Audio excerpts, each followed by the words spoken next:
एक विधवा औरत की फिर से शादी। मैंने अपनी जिंदगी के 28 साल मौज मस्ती, सैर सपाटे, दोस्तों के संग अपने शौक को पूरा करने में गुजार दिए। बस जिंदगी के हर पल के मजे ले रहा था और बेफिक्री से जी रहा था। मेरे दोस्तों का सर्कल भी काफी बड़ा था। आए दिन दोस्तों के साथ बैचलर पार्टी किया करता था। सभी दोस्तों के परिवार को अपना ही परिवार मानता था। मेरे दोस्त भी मेरे परिवार को अपना परिवार मानते थे। कुल मिलाकर जिंदगी अपने ही धुन में चल रही थी कि एक होली सभी दोस्तों के घर से घूमते फिरते एक नए दोस्त के घर पहुंचा। वहाँ दोस्त की माँ, भाभी व पत्नी को रंग गुलाल लगाया। सामने एक छोटी सी बच्ची को गोद में लेकर दोस्त की छोटी बहन खड़ी दिखी, जिसकी उम्र करीब 21 या 22 की होगी। जाने क्या सूझी और मैंने उसके गालों पर गुलाल लगा दिया। होली जैसे दिन में भी दोस्त की छोटी बहन सादगी से भरी दिख रही थी। चेहरा बिल्कुल सफेद था। मैंने सोचा कि वह जानबूझकर रंग नहीं खेलना चाह रही है या फिर उसे रंगों से परहेज है। मुझे होली में किसी का सादा चेहरा नहीं भाता था। बस इसी मकसद से रंग और गुलाल से उसके सादे सफेद चेहरे को रंग दिया। दोस्त की बहन रोते हुए अपने चेहरे पर लगे रंगों को धोने लगी। कई बार साबुन से धुलने के बाद भी चेहरे पर रंग लगा ही रहा, जो उसकी खूबसूरती को उभार कर उसे बेहद खूबसूरत बना रहा था। मैं भी एकटक उसे देखे जा रहा था। मेरा इरादा गलत तो नहीं था। वहाँ उस वक्त बहुत खूबसूरत लग रही थी। मेरे जरा से रंग लगाने मात्र से ही उस पर गजब की रौनक आ गई थी। फिर क्या, इतने में वहाँ उपस्थित सारे लोगों के बीच हाहाकार मच गया। दोस्त की दादी, ताई लोग खुसुर पुसुर करने लगे और मुझे डांटने भी लगे कि क्यों लगाया एक विधवा और एक बच्ची की माँ को रंग। विधवा सब सुनते ही होली का सारा उमंग और नशे वहीं टूट गया। मैंने गलती के लिए माफी मांगते हुए कहा, माफ कीजिएगा, मुझे सच नहीं पता था। मैंने सोचा लड़की है, शायद बहन होगी। आपके बेटे से मेरी कुछ दिन पहले ही दोस्ती हुई है। मैं पहली बार आपके घर आया, इसीलिए मुझे कुछ नहीं पता। माफी मांगकर मैं अपने घर चला आया। फिर दिन से रात तक घर से नहीं निकला। दोस्त की बहन का चेहरा और उसकी गोद में छोटी सी 8 माह की बच्ची और उसके परिवार लोगों द्वारा कहे शब्द विधवा मेरे जहन में घूम रहे थे। होली की रात मैंने कस मकस में गुजारा। सुबह अपने उस दोस्त को फोन कर बुलाया और जब सच्चाई जाना तो मुझे झटका सा लगा। दोस्त ने बताया ग्रेजुएशन करने के बाद बहन के लिए कई रिश्ते आने लगे थे। मेरे बूढ़े और बीमार दादाजी की ख्वाहिश थी कि वह अपनी पोती का विवाह देख ले। इसी आनन फनन में कई जगह देखने के बाद एक रिश्ता पसंद आया और हम लोगों ने योग्य वर देखकर अपनी इकलौती बहन के हाथ पीले कर दिए। ऊपर से तो सब ठीक था, पर अंदर खोखला निकला।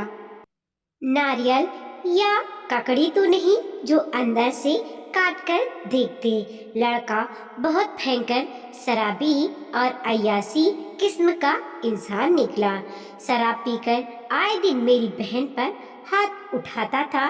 मेरी बहन ने हम लोगों को कभी कुछ नहीं बताया। विवाह के कुछ महीने भी नहीं गुजरे थे, मेरी बहन को मार पीट कर घर से गाड़ी लेकर अय्यासी करने को निकला ही था कि रास्ते में सड़क दुर्घटना में उसकी मृत्यु हो गई। जब हम सब बहन के ससुराल पहुंचे तब वहां मौजूद सारे रिश्तेदार और पड़ोसी ने लड़के की हरकतों के बारे में बताया। मेरी बहन की गृहस्थी बसने से पहले ही उजड़ चुकी थी। शादी के कुछ महीने बाद ही विधवा बन चुकी थी। बहन को हम लोग साथ ले आए। कुछ दिन बाद पता चला कि वह माँ बनने वाली है। हम लोग डॉक्टर के पास ले गए, पर शरीर में हीमोग्लोबिन की मात्रा 53% होने की वजह से उसका अबॉर्शन नहीं हो पाया। मजबूरी में उसे बच्चे को जन्म देना पड़ा, पर वह विधवा होकर भी खुश थी अपने गर्भ में पल रहे नन्ही की सी जान के साथ, क्योंकि वह माँ बनने वाली थी। हम लोगों ने हमेशा उसका साथ दिया। उसने 9वें महीने एक बेटी को जन्म दिया। वह अपनी बेटी को ही अपनी जिंदगी मानती है और अपनी बच्ची के सहारे ही जी रही है। दोस्त के मुंह से कहे शब्द सुनकर काटो तो खून नहीं वाली स्थिति में आ गया था मैं। हमेशा बिंदास रहने वाला मैं अचानक से गंभीर हो गया। अब मेरा मन अपने ऑफिस में भी नहीं लगता था। दिन रात दोस्त की बहन की परिकल्पना करने लगा। इतनी कम उम्र में विधवा, ऊपर से एक बच्चे की माँ, अकेले कैसे कटेगी उसकी जिंदगी? बच्चे का क्या होगा? वह भी बेटी कैसे संभालेगी अपनी जिंदगी में खुद के साथ बेटी का बोझ? ये सब ख्याल मुझे दोस्त की बहन के बारे में सोचने पर मजबूर करता रहा। समय के साथ ही मैं समझदार, गंभीर और परिपक्व हो गया। अच्छे बुरे हर फैसले लेने में सक्षम हो गया। वक्त अपनी रफ्तार में बढ़ रहा था। दोस्त की बहन ने भी खुद के साथ अपनी बच्ची को संभालते हुए अपनी आगे की पढ़ाई के साथ ही जॉब ज्वाइन कर आगे बढ़ना, परिस्थिति से लड़ना जारी रखा। मेरे घर वाले भी बहुत रिश्ते खोजने लगे मेरे लिए, पर मुझे मेरे लिए दोस्त की विधवा बहन से बढ़कर कोई योग नहीं लग रही थी। मैं उसे नई जिंदगी देना चाहता था। उसके बच्चे को पिता की जगह अपना नाम देना चाहता था। मैंने फैसला कर लिया था, न केवल उसे अपने बनाने का और अपनी जिंदगी में लाने का, बल्कि उसके बेरंग जिंदगी में रंग भरने का। मैंने पहले अपने दोस्त के पास विवाह का प्रस्ताव रखा। फिर उसके घर में काफी विरोध भी हुआ कि विधवा की शादी नहीं हो सकती। काफी मनाने के बाद मैंने अपने दोस्त के घर वालों को मना लिया। फिर दोस्त की बहन से भी बात की, उसने भी काफी ना नकुर की। फिर मैं उसे उसके वर्तमान और भविष्य के संघर्ष से अवगत कराया। उसने भी अपनी बेटी के भविष्य को देखते हुए मेरे प्रस्ताव को बहुत मुश्किल से स्वीकार कर लिया। अब एक और संघर्ष सामने था, अपने घर वालों को मनाने का। मेरे घर वाले अपने कुंवारे बेटे के लिए विधवा बहू और साथ में एक बच्ची को लाने के लिए तैयार बिल्कुल नहीं थे।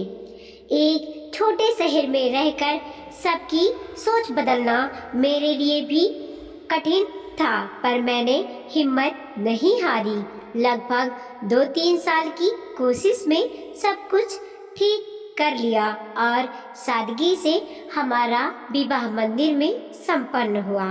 मेरे कुल के लगभग 100 और दोस्त के कुल के लगभग 30 लोग ही विवाह में सम्मिलित हुए और हिंदू रीति रिवाज के तहत विवाह बंधन में बन गए।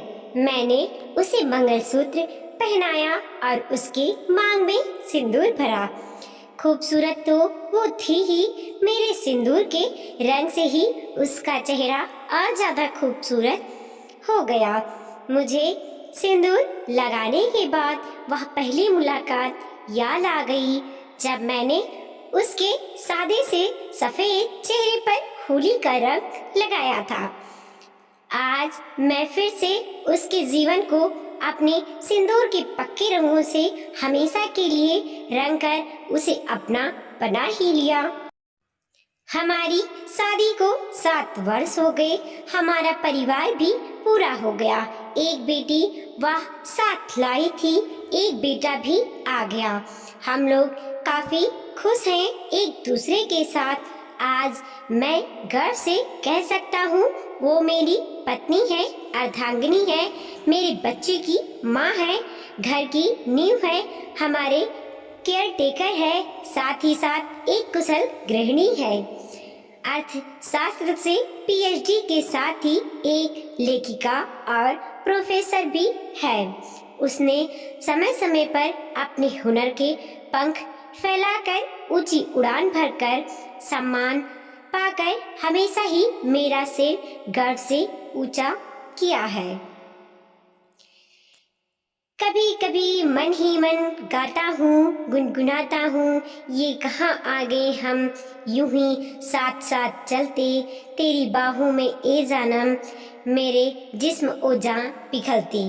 वीडियो को लाइक कीजिए, कमेंट कीजिए और अपने दोस्तों के साथ जरूर शेयर कीजिए।